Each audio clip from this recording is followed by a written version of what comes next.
Good morning students. आज हम पढ़ेंगे चैप्टर 1 में निकलन विधि से घनफल ज्ञात करना। निकलन विधि से घनफल ज्ञात करने के लिए हमारे पास दो फार्मूले होते हैं, एक आधार और एक उपाधार। जैसे कि आपकी बुक में चैप्टर नंबर 1 में क्वेश्चन 8 और 9 ये आधार विधि से है, क्वेश्चन नंबर 10 और 11 उपाधार विधि से है। तो सबसे पहले हमने क्वेश्चन नंबर 8 लिया। आपको 15 का घनफल ज्ञात करना है। घनफल का अर्थ होता है उसी संख्या से 3 बार मल्टीप्लाई करना, यानी गुणा करना। अब देखिए संख्या 15 है हमारे पास और 15 का हम घनफल ज्ञात करना है। तो आधार जो होगा आपके पास वो हो जाएगा 10 और जो आपके पास विचलन होगा वो हो जाएगा 5।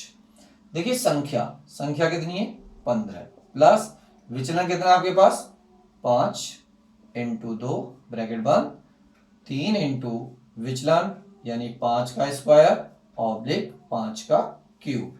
अब हमें सॉल्व करना है सवाल को। इक्वल टू 15 प्लस 5 दूनी कितना हो गया 10 ऑब्लिक 3 इंटू 5 का वर्ग होता है 25 ऑब्लिक और 5 का जो क्यूब होता है वो होता है 125। इसको जोड़ दो 15 और 10 25 और 25 दिया कितना होता है 75 ऑब्लिक 125। आधार में एक जीरो था, ये हमें ध्यान रखना है।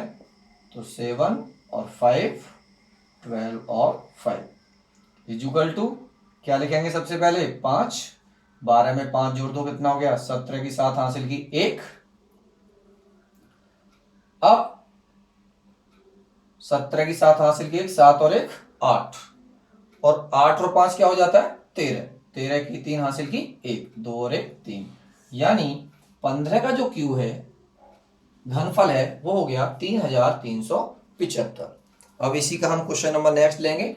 हमें 91 यानी क्वेश्चन नंबर आपका 9 है, हमें ज्ञात करना है 91 का घनफल, यानी क्वेश्चन नंबर 9 आपको 91 का घनफल यानी क्यूब ज्ञात करना है।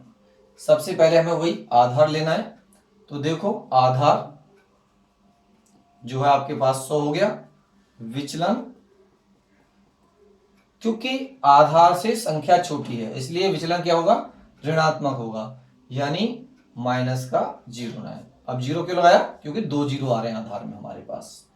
संख्या कितनी है आपके पास 91 प्लस विचलन कितना आ गया -09 ब्रैकेट बंद इंटू 2 ऑब्लिक 3 इंटू विचलन यानी -09 का स्क्वायर ऑब्लिक -09 का क्या हो गया क्यूब इक्वल टू 91 यानी 91 प्लस 9 दूनी कितना हो गया 18 यानी किसका माइनस का 18 ऑब्लिक 3 इंटू 9 का वर्ग करना है 81, चाहे संख्या ऋणात्मक हो या धनात्मक हो हमेशा आंसर किस में आता है वर्ग करते हैं तो धनात्मक में 81 ऑब्लिक जब आप 9 का क्यूब याद करेंगे तो ये होता है 729, लेकिन किसका होगा माइनस का।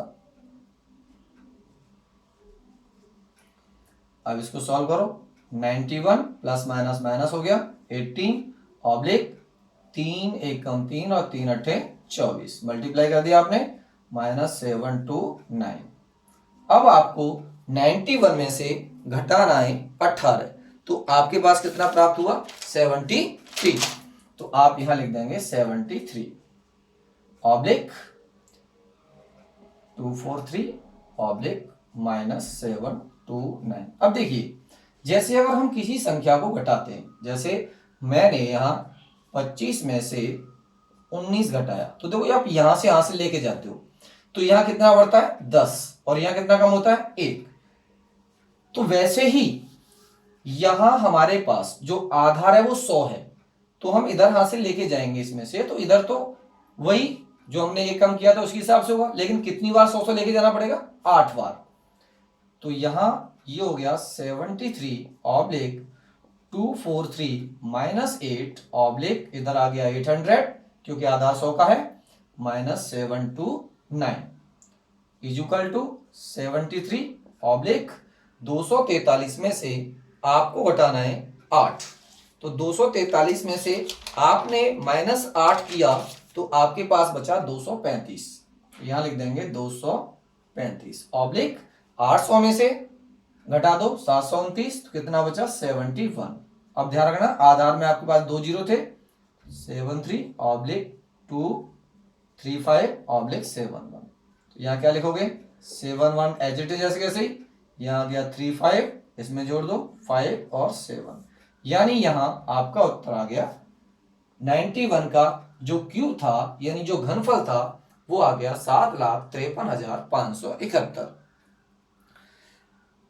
अब हमें ये तो हो गई हमारी आधार विधि, अब हमें निकालना है उपाधार विधि से। अब देखो सवाल जो है हमारा आधार विधि और उपाधार विधि में क्या डिफरेंस है।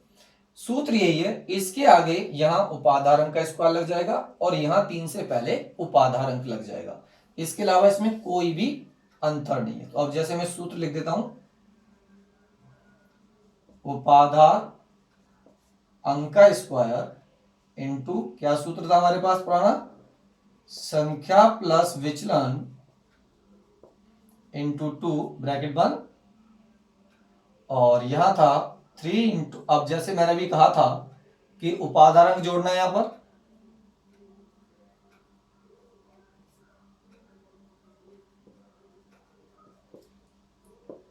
उपाधार अंक इंटू 3 इंटू विचलन का स्क्वायर ऑब्लिक विचलन का क्यूब, ये हमारे पास उपाधार विधि से है। अब जैसे 32 का आपको क्यूब ज्ञात करना है यानी घनफल ज्ञात करना है। अब देखो इसमें आधार कितना होगा 10 और उपाधार अंक 3 और विचलन बराबर हो गया 2। ये अब हमें ध्यान रखना है। अब देखिए संख्या कितनी है आपके पास, सबसे पहले आपको 32 का घनफल ज्ञात करना है यानी क्यूब ज्ञात करना है, तो यहां उपाधार अंक है, तो उपाधार अंक कितना हो गया 3 का क्यूब इंटू संख्या 32 प्लस विचलन कितना आ गया 2 इंटू 2 ब्रैकेट बंद ऑब्लिक उपाधार अंक कितना है 3 इंटू विचलन 2 का स्क्वायर ऑब्लिक विचलन यानी 2 का क्या हो गया क्यूब इज इक्वल टू, अब यहां जो हमने स्क्वायर लगाया है तो 3 का वर्ग कितना होता है 9 इंटू 32 प्लस दोनों का मल्टीप्लाई करो 4 ऑब्लिक 3 तिया 9 इंटू 2 दूनी 4 ऑब्लिक 2 का कितना होता है 8 इज इक्वल टू 9 इंटू कितना हो गया 36 ऑब्लिक 9 चौक कितना हो गया 36 ऑब्लिक 8। अब 9 का मल्टीप्लाई आपको 36 से करना है तो कितना हुआ 324 ऑब्लिक कितना हो गया 36 ऑब्लिक 8। अब देखो यहां आधार में एक ही जीरो था आपके पास 8 ऐसे कैसे 6 एज इट इज। अब आपको इसको इसमें जोड़ना है 4 और 3 कितना हो गया 7 2 का 2 3 का 3, ये आपका आंसर आ गया 32,768। अब इसी का एक सवाल और है हमारे पास 208, यानी आपको 208 का क्यूब याद करना है, तो 208 में उपाधार अंक कितना हो गया 2 का स्क्वायर इंटू संख्या कितनी है 208 प्लस विचलन कितना होगा 08 इंटू 2 ब्रैकेट बंद ऑब्लिक उपाधार अंक कितना है 2 इंटू 3 इंटू विचलन कितना होगा 08 का स्क्वायर ऑब्लिक 08 का क्या हो गया क्यूब। अब यहां देखो 2 दूनी 4 इंटू 208 प्लस 8 दूनी 16 ब्रैकेट बंद 3 दूनी 6 इंटू 8 8 64 ऑब्लिक 8 का जो क्यूब है वो हो जाता है 512 4 इंटू जोड़ दो 224 ऑब्लिक 6 का गुणा जब आप 64 से करेंगे तो 384